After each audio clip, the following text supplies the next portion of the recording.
Pareho ng kwento din nung kay Clifford. Si Clifford nasaan na? Hello, Clifford! Hello, sir! Ito namang si Sir Clifford, siya ay nagtrabaho bilang singer at pati na rin housekeeper. Doon mo na-meet si Shane. Yung huling nakita namin sa MMK episode mo, kahit na si Shane pumunta sa Canada at ikaw naman naiwan sa Macau. Trinay niyo ba yung LDR? Kasi medyo tricky sa akin yung LDR na yan. Hindi lahat ng tao pang LDR.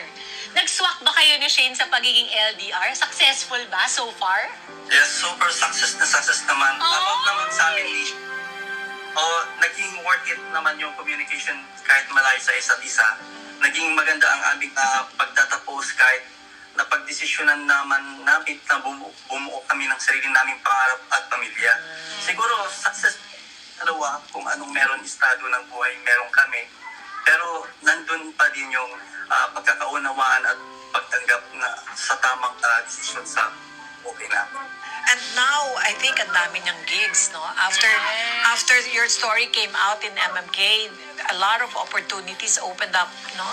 Yes, Miss Charo Santos Tutok. Maraming shows, awards, at nominated din ako sa PMP Sister Awards sa Music 2013. Wow! Congratulations. Yes, ito na rin ang nagbukas sa akin na matapos na ma-airy ang kwento ng buhay ko sa MMK. Nandito ako ngayon sa USA, California. Ngayon pa rin ako, tsaka isang manager na rin ako ng isang pharmacy dito sa USA, California. Kaya, Galing. buo ng MMK kay Miss Charo Santos tsaka yung staff. Thank you very much. Thank you rin sa'yo. Nako, thank you, Sir Clifford. Nako, ito naman may nakaka-relate din, si Miss Tet, kay Clifford. Naitampok sa July 24, 2010 episode ng Maalaala Mo Kaya ang buhay ni Clifford. Ang mga awit na si Eric Santos ang gumanap bilang Clifford. Sentro ng istorya ay ang pagsusumikap ni Clifford at pagsasakripisyo nito para sa pamilya. Taong 2013, itinanghal siyang New Male Recording Artist of the Year ng Philippine Movie Press Club Star Award. Angeline Valencia, ABS-CBN News. Dahil sa pag-awit sa Filipino community, naimbitahan si Clifford para magtanghal sa ibang lugar sa Asia, gaya ng Hong Kong, China, Singapore, Malaysia at Thailand.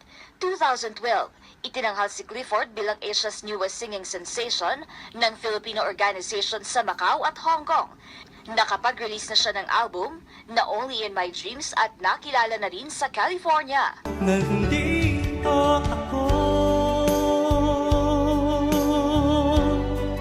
naghihintay, nanunuyo, nagmamahal sa'yo. Araw, ito ay dinadayo ng libo-libong tao. Ang kwento ng pagsusumikap ni Clifford, itinampok sa Maalaala Mo Kaya.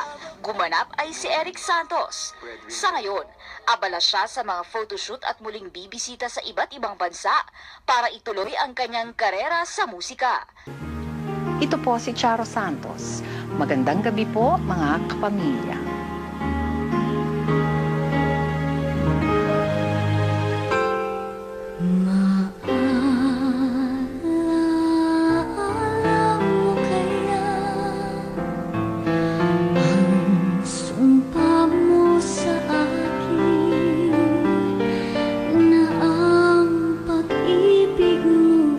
Sa Ilocos Sur, lahat ng racket ay pinasok. Libo-libo na kada isang araw kung kumita. Dahil sa sipag at determinasyon ko sa buhay. Rated Corina.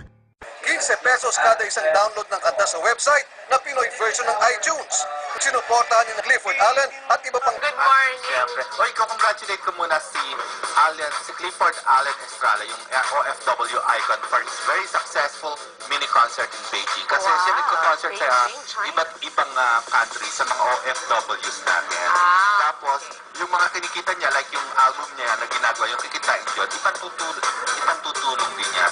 Binibili ng mga wheelchair para sa mga Pilipinong kapuspala. Magandang gawain niya. Hi Clifford! I just wanted to greet you a very, very happy surprise! I hope we have a good one and paano mo one day magka-work tayo? Kasamang OFW icon si Clifford Allen Estrada. Okay, Clifford, you're there, bro. Hindi niya kami sasaya. Hindi niya kami sasaya. Pilipinong tinaguri ang OFW icon sa Macau na si Clifford Allen Estrala. Ito ang balita ni Anges Carion.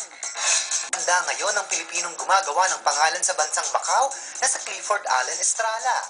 Si Clifford Allen ay binansagang OFW icon sa Macau dahil sa mga nagawang pagtulong nito sa kapwa Pilipino sa pamamagitan ng pag-organisa ng mga benefit concert sa Macau at Hong Kong. Those to work because you have a lot of opportunities here and you need the talents of the Filipinos here in Macau. This really nice song. Please welcome the program Nagmamahal Sa'yo by Clifford Allen Estrala. Available sa lahat mga record store, sa mga SM department store. Sana po, bisitahin niyo rin po itong website ko, www.cliffordallenestrala.com or www.cliffordestrala.com. Alright, thank you very much, Clifford. Thank you, mabuhay ka, and thank you. Nandito ako, naghintay. Clifford Allen Estrala, and welcome to Homepage! Anyway, Clifford, makaka-homepage siya. Si Clifford, kung hindi niyo po alam, ay isang Macau-based Filipino singer na mas kilala bilang Prince Clifford. Ayan. Nirelease ko na album ko na Only in My Dreams na sana hindi lang naman sa ibang bansa ako nakilala. Gusto ko rin sana makilala din ako dito sa... At sa buong mundo pa, di ba? Bakit? Why not, no? Pero dahil nandyan ka na nga at instant celebrity ka sa Macau, hindi magtatagal baka maging ganun nga rin, di ba po? Do you have any gigs or album that you want to promote? Meron po. Itong this coming October 13, 4 p.m. sa SM Valenzuela. Sana po magkita-kita tayo doon. At 6 p.m. naman po sa University of Makati.